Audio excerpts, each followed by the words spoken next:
Lucas, capítulo 14, 28. Se algum de vós está querendo edificar uma torre, não se assenta primeiro a fazer as contas dos gastos para ver se tem com que pagar? Olha isso, se algum de vós está querendo edificar uma torre, não se assenta primeiro. Isso fala o quê? De planejamento. Para construir uma torre, para construir qualquer coisa na vida, é preciso se assentar primeiro, fazer o planejamento. E aqui fala até dos cálculos, do que vai se gastar. Eu gosto muito de construir, de edificar. Quando nós pensamos em fazer qualquer coisa, a primeira coisa que nós fazemos em termos de edificação de prédios ou reforma como igreja, a primeira coisa que nós fazemos é chamar um arquiteto. Você já viu aquelas obras cheias de puxadinho? Tudo improvisado? O contrário do planejamento é a improvisação. As pessoas vão improvisando. E como é importante, se você pensa em edificar e construir uma casa, quer seja ela pequena ou grande, chame um arquiteto. E aí vem aquela vozinha assim, mas vai ficar caro. Ué, ele se formou para aquilo. É possível que você tenha a ideia, e sempre é assim, você compartilha a sua ideia com o arquiteto, você compartilha o seu sonho. Eu penso numa casa assim, mas ele vai fazer o planejamento. Algumas coisas na nossa lógica não faz sentido. Por exemplo, você vai construir uma casa e você chama um engenheiro, na casa tem um arquiteto, tem um engenheiro civil, tem o engenheiro elétrico, o engenheiro hidráulico, e você diz assim: pelo amor de Deus, eu mesmo vou fazer tudo.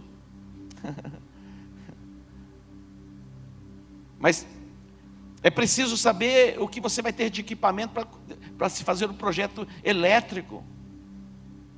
E depois você tem que contratar alguém capaz de ler o projeto, para fazer igual o projeto. Eu estava num depósito de materiais de construção, e eu estava conversando com o vendedor. Chegou uma senhora, ela estava assim apavorada, porque a casa dela estava pronta. Quando era tudo pronto, depois no final vem o que? A limpeza geral, a limpeza pesada.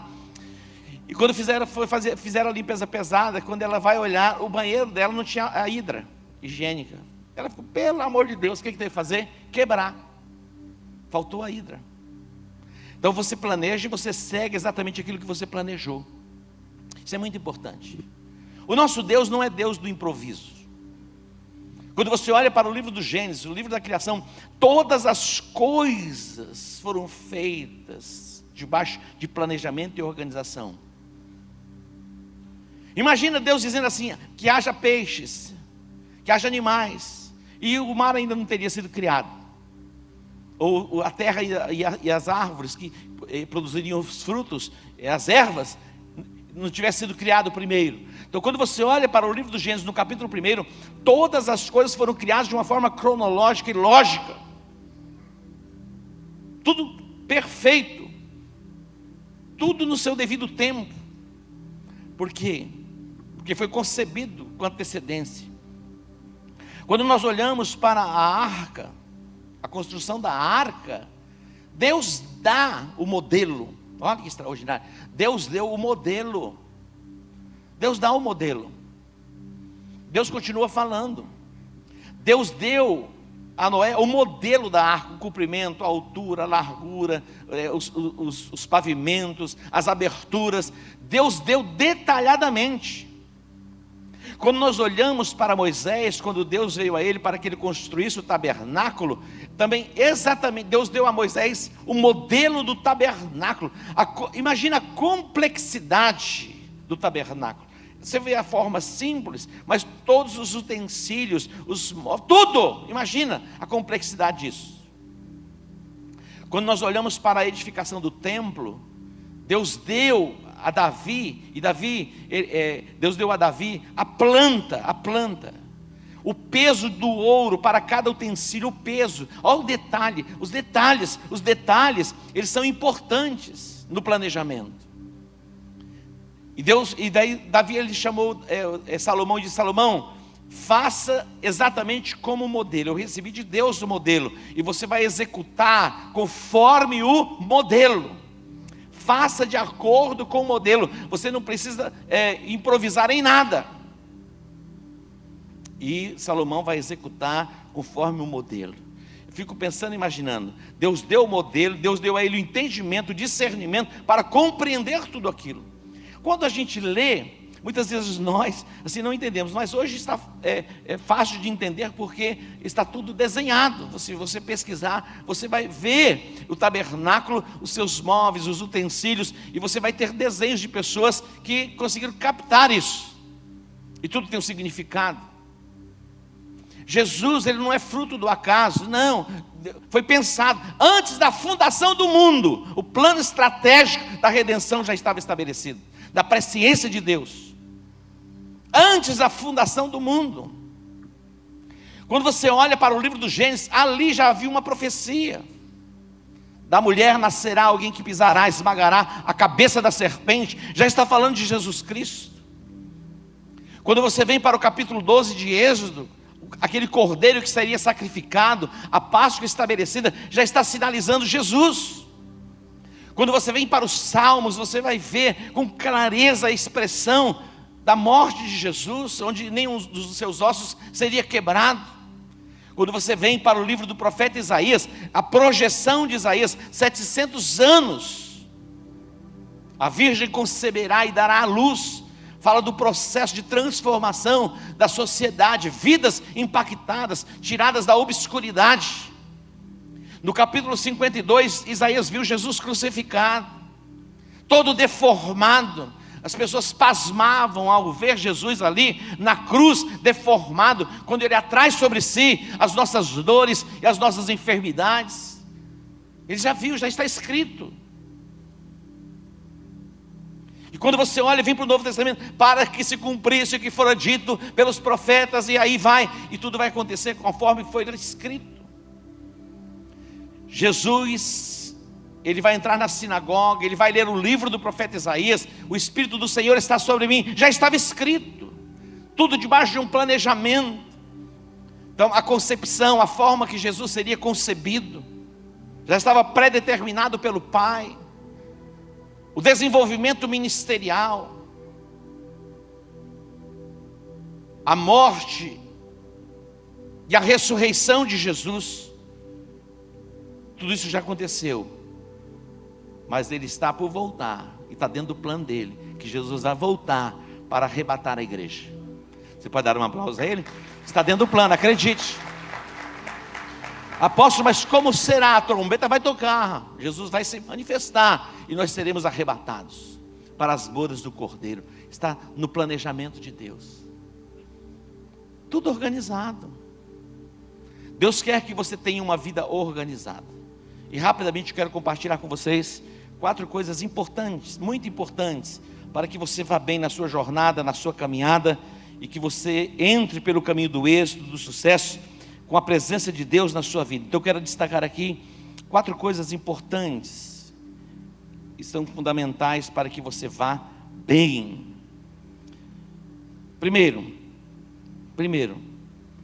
todos os planos devem ser submetidos ao Senhor. Todos os nossos planos devem ser submetidos ao Senhor.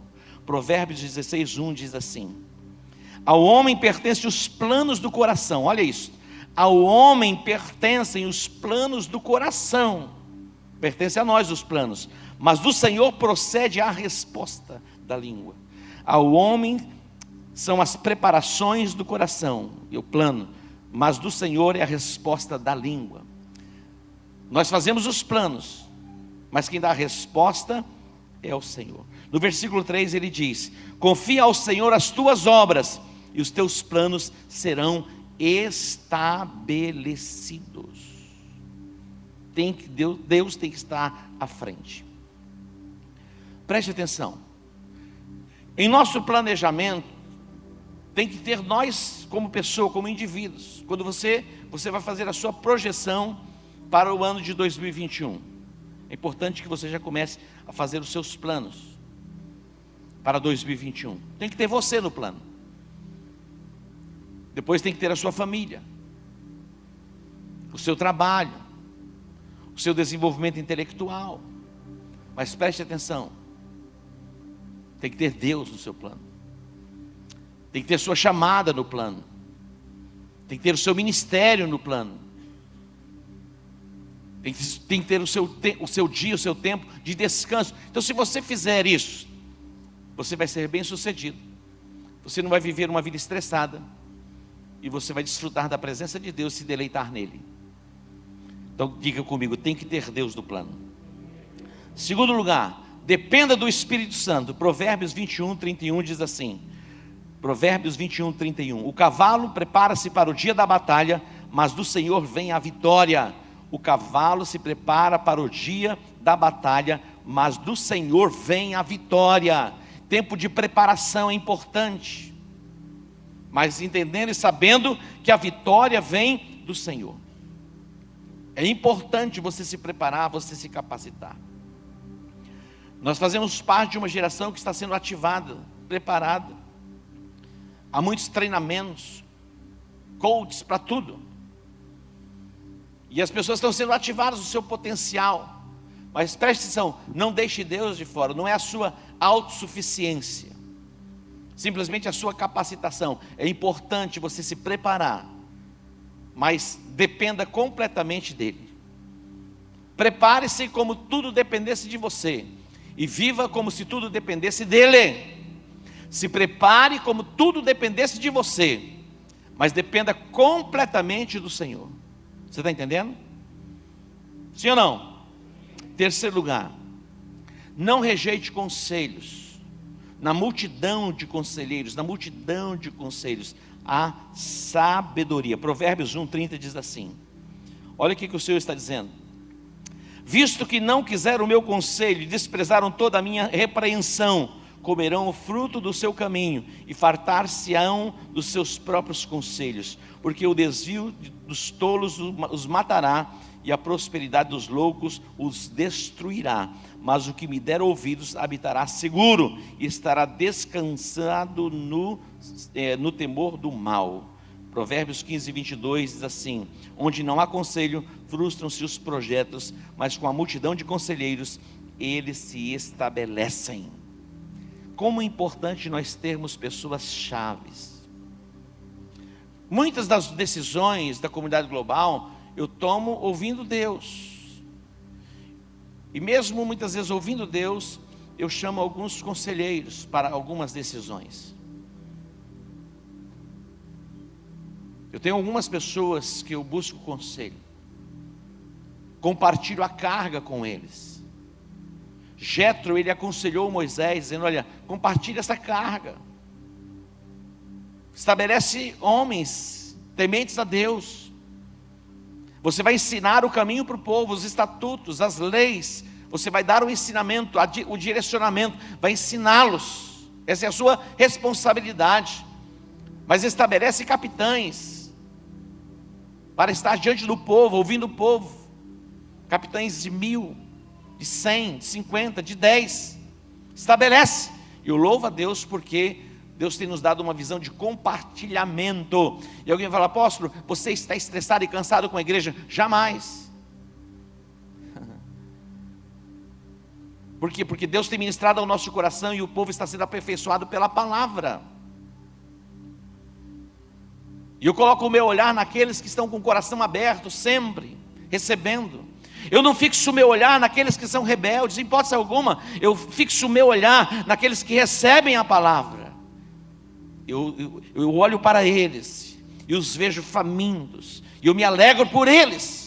O meu olhar não está fixado naquele que critica, aquele que se revolta, se rebela. Não, eu sempre estou olhando para aqueles que estão abertos para receberem a palavra. Então há paz e refrigério sobre a minha alma. Faça como se tudo dependesse de você, mas dependa completamente do Senhor. Você pode dar um aplauso a Ele? E para encerrar, planejamento estratégico.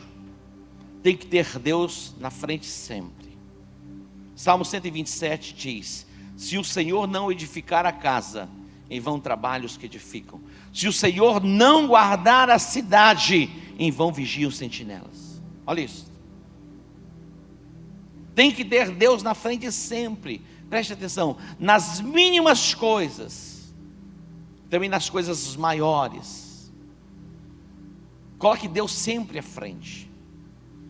Não importa o tamanho do empreendimento, coloque Deus à frente sempre.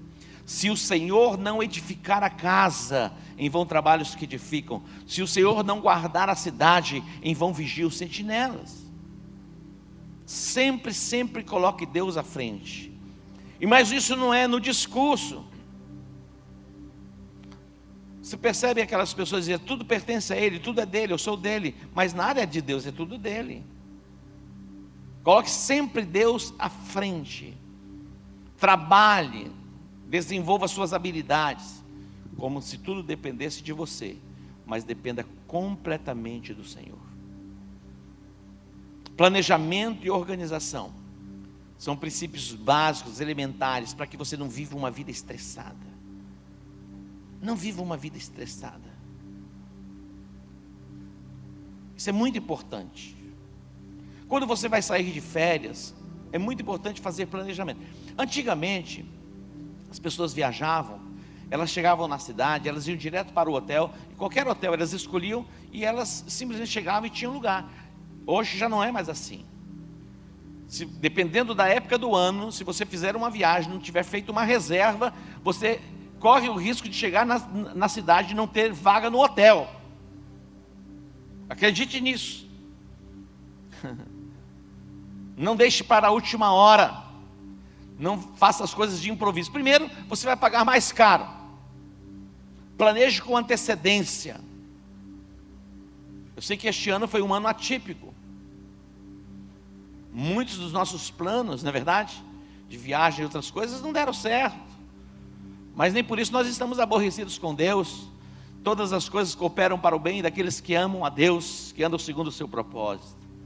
Nós tivemos algumas viagens canceladas. Dentre as nossas viagens, a viagem à Terra Santa. Mas que nós vamos. Eu acredito que mais alguns dias já tem vacina disponível. Está sendo disponibilizado. E aqueles que desejarem ser imunizados vão poder ser, não de uma forma obrigatória, mas na disposição de receber e desenvolver o anticorpo, não é verdade? Para que seja imune. Já está bem avançado. Eu acredito que lá para fevereiro, março, já deve estar todo mundo assim, e tudo aberto para se poder viajar. E se Deus quiser, em abril, nós estaremos na Terra Santa. Algum crente para dizer amém? Amém. A gente vai celebrar lá, nas ruas de Jerusalém. Dê um aplauso a Ele.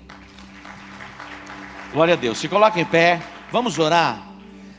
Nós estamos nos aproximando do final do ano, e é um tempo para fazermos as nossas projeções, é o tempo para fazermos o nosso planejamento, nos organizarmos.